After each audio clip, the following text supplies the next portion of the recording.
Adele lost her top sales on Spotify because it's been taken over by a meme song by a rapper. Can't remember his name, but he's got a thing that's an anti-Joe Biden song, "Let's Go Brandon." So I wanted you to hear it. Do you know the thing of "Let's Go Brandon"? You know the story behind it? Someone mentioned to me as a joke that they were going to buy me a shirt, and I had to look it up to find out what that was about. And yes, I know the "Let's Go Brandon." And you know the story behind it was there was a racer at His name was Brandon. He won the. It was at the Daytona 500. Yeah. And the reporter thought that they were chanting, "Let's go, Brandon," not fuck Joe Biden. But so this guy brought out a song.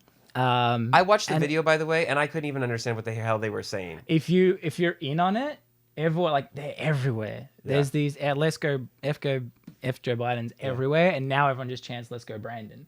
But there was a guy who released a song called "Let's Go Brandon," and it's beaten Adele on the Spotify #1, and they're pissed. So here's the scoop to hear. You only get like the first 10 seconds. Okay. This is going to be like a random non-2-minute Zesty. Various shots that people are getting now cover that. You're okay. You're not going to get COVID if you have these vaccinations. Somebody got to do it. Hey, let's go, Brandon. I keep a drum like I'm Nick Cannon. Hey, let's go, Brandon. And everything real, they just plan it. Hey, let's go, Brandon. When you ask questions, they start banning. Hey, let's go, Brandon. Hey, let's go, Brandon. Hey, let's go, Brandon. I keep a drum like I'm Nick Cannon. It's definitely interesting that it's surpassed Adele. I mean, clearly it's not based upon skill. But a lot of music today isn't, though. No. It's all about hype, relevance. Yeah, I mean, we can go a whole tangent of that. I just think that's freaking amazing that that beat Adele, guys, on Spotify. That's #1 currently, so clearly more people hate Biden than like Adele. The verdict's out. It's so good. It's funny. It's funny how it is, and it's interesting, like, because here's the interesting thing that you look at it, right, is that, like, potentially the argument could be made, right, that at least I think the Democrats think that they represent the black vote and the black person. That seems to be shifting a lot now. Well, clearly this guy's written an entire song, and Nicki Minaj is also not necessarily following that same sentiment. You know how what do you call it? You know how when you finish a song and it gives you the recommended audio, like the playlist of like recommended radio? Yeah. It started just giving me all political rap songs. And it was black rapper. It was not a single white rapper. The only white rapper I got was Jelly Roll, who's like who's a white guy, and he was anti-Trump. Yeah. So like my whole political playlist that Spotify just assumed all of a sudden I enjoy this. Did the Schultz thing with Jelly Roll come up? Andrew Schultz did a thing? Yeah, but it was giving me strategically all politically motivated rap songs. Well, and obviously. They were all anti-Biden, except for the one that was Jelly Roll, who was anti-Trump. So interesting. So yeah, apparently there's a whole playlist out there for a political rap. Now you know. Well, I mean, think about it though. I mean, it's a little bit different, but hasn't rap always been political? True. That right? is true. You know, I mean, fuck the police. I mean, and that's a pretty political statement right there. That is very true. But it's I didn't realize there was such a thick playlist available that Spotify. I listened to one song and Spotify's like, this guy hates Joe Biden based on that one song, so we must play it. It's interesting that they're not able to tell whether or not you find stuff to be entertaining and funny, and whether or not it's like how you actually believe. That the algorithm hasn't been able to. I mean, I'm sure it'll eventually be able to distinguish that, right? It needs to be able to distinguish that someone might be actually in the middle. Like, could you imagine that? Because right now, like, I have one anti-Democrat thing that I follow, but I don't care because it's just like some of the memes they do are funny. Yeah. So now it's constantly pushing this anti-Biden stuff at me. I'm like, I don't care. Well, it's kind of like saying that because, like, look, SNL always makes fun of whoever the president is, right? Have they made fun of Biden yet? Yeah, they make fun of Biden. Fantastic. Yeah, they're. I mean, maybe not as harsh as, but there was like some. There's no fake orange tan. No, but there was like some ridiculous one with We just watched part of it. Jason Sudeikis was in it. He plays. It's almost like the ghost of Christmas past, but it's the ghost of Christmas, or like it's like the ghost of Joe Biden. So it's like Joe Biden now, Joe Biden like 10 years ago when it was like that, and then there was like another Joe Biden that was like a couple months ago, and it was funny. I mean, I don't know if they dig in as hard as maybe they dug against Trump, but they're clearly make fun of. They always make political satire of whoever's in office. It's interesting that the algorithm is actually picking up on, like, it's saying that. Whereas, like, just because you watch somebody make fun of whoever the person is, it can be funny because it's just, it's the president. It's interesting, though, like, now that you're pointing it out, they do satire on, like, SNL in this example. They do satire on a Democrat politician or whatever, and people go, haha, that's funny. But when they were doing that with Trump, the reception was so different. It was like, this is how he is. And it was like every single time someone would do a joke about Trump, it was taken more aggressively and angered people rather than went, that's kind of funny. Like, I saw so much stuff from Trump, and I'd retweet it going, this is all repost or whatever. I don't tweet. Because I'm like, what Trump said is actually kind of funny out of any context. Can we just address that? But then obviously I'm getting hit with, he's such an, like, I'd get comments back going, yeah, he's such an abomination. He's this, and I'm like, I think he's funny. And they're like, oh, so you like him? I'm like, didn't say that. No, But if you post something now, I feel because of post-Trump, if I post something that's like, Biden's a quack who just can't string a sentence together, they're like, why? So you hate him? I'm like, well, I wasn't a fan of pretty much any president. Yeah. It's that, well, definitely people take it at an extreme, but that's just because people want to put you in a box so they can oppose to whatever idea it is. Or I don't know if they want to oppose, but people want you to take a stance so that they then know how they want to then deal and address with you. Nicki Minaj's tweet summed it all up when she was anti-vaccine. Well, at least one tweet where it was like, I don't know, did you see her tweet that made her tweet basically nailed it, because obviously because she tweeted against the vaccine, which seems to be somehow political, that if you're pro it, you're a Democrat. If you're anti it, you're a Republican. I don't know why, but that seems to go the way it is. But because she went out of it and she's meant to be a Democrat in everything, she got all this backlash. And she goes, her tweet was along the words of, so if one team is telling me that I should stick marbles up my ass, I should just go and do it. But if the other team says, watch out, there's a train coming, I need to stand there and get hit by it. I was like, that pretty much sums up a lot of people's mentalities now. And that was the best tweet she's ever done. She should make that into some bars. I'd listen to that song. I'd play that after Let's Go Brandon. Yeah.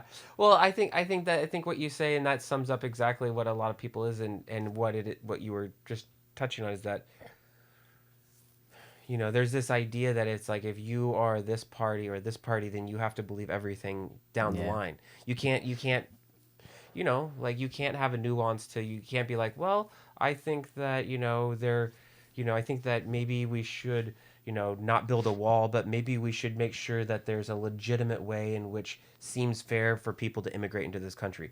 I don't know the laws, so I'm not, I'm just giving an example, or whatever it is. Like, maybe it's like, okay, well, maybe we should have some sort of gun control. Like, we don't take away the guns, right? Like, that's a right we have, but maybe we should have, and I mean, the part that becomes difficult, especially with stuff like that, is like, who decides then?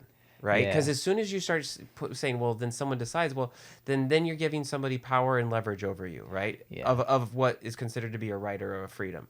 And anytime we have that, like, that's part of what it is, right? The problem is, though, it's like they very rarely get revoked. And like, I was obviously coming from Australia. I'm like, why do you need guns? It's ridiculous. Yeah, of course. But a lot of people have said to me, the problem is they agree that some restrictions would be beneficial in an ideal world, but the problem is once you take one restriction, then there has to be another one, and it's like that slippery slope where it will be like, if we give 1 inch, it'll soon become a mile, and then we don't have any of it. And I was like, that kind of makes sense, like I agree with that, because you see it all the time now. Well, I saw it with Snowden, right?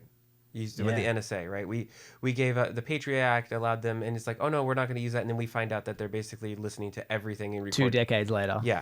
So clearly you give them the power, then they just go ahead and abuse it. So that is a legitimate thing to be concerned about. I think that's the way we should be with everything. So maybe the question is rather than, because it's always like, well, everyone's dealing with the symptom, right? No one's dealing with the cause. And it seems like as long as you talk like you're dealing with the symptom, which never fixes anything, right? It's the same thing with every problem that we have right now is a symptom of something greater. But nobody wants to deal with the actual symptom because that involves it being really difficult, challenging, hard.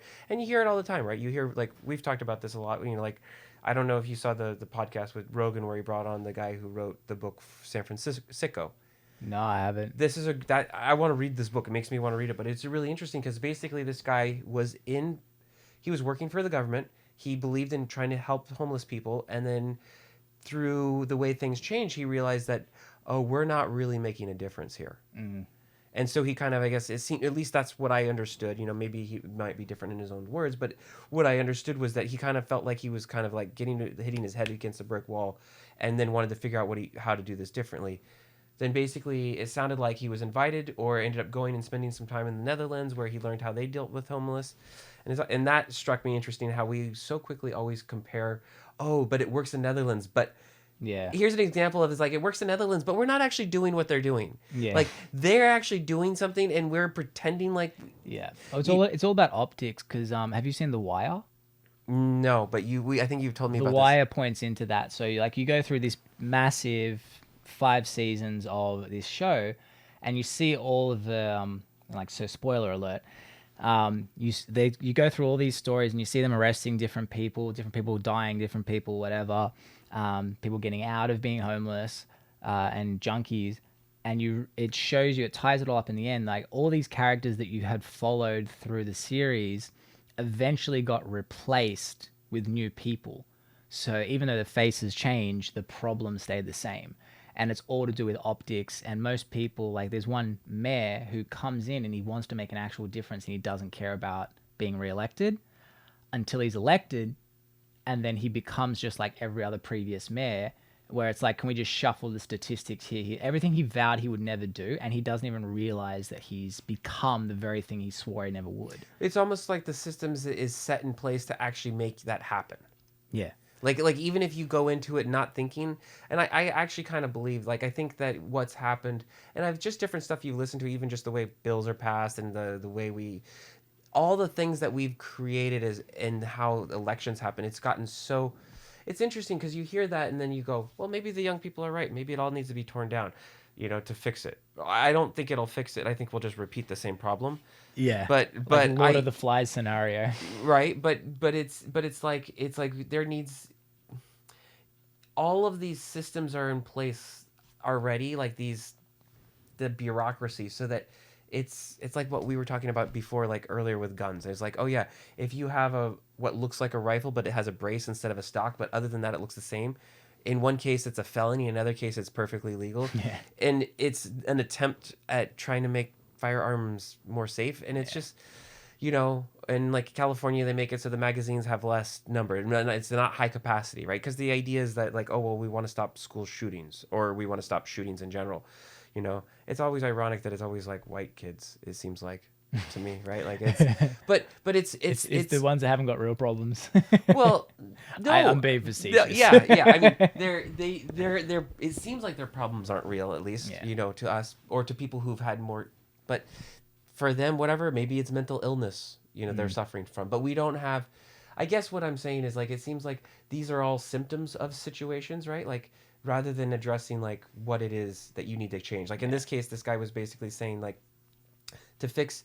He has a proposal. Like, he's not just saying the homeless problem in, like, not just California, but everywhere. He's like, it's a problem, but he's not just complaining about it. He's saying, this is what's wrong, and this is what I think needs to happen. So he actually has a plan, which at least is way better than anything else. But he was, when he was asked by Rogan whether or not, do you think Gavin Newsom would change it? And basically, he was like, no, I don't think so. Like, Gavin Newsom is too eager to try to become president, and what needs to happen is major change, and you might screw up, and it might, like you were saying before. And it's that short-term pain that people only see versus, oh, this will help long term. I want to be president, and I'm not going to do anything to sacrifice it, even if it means fixing California and fixing the homeless problem, and maybe not doing it right the first time, and maybe having to work hard at it.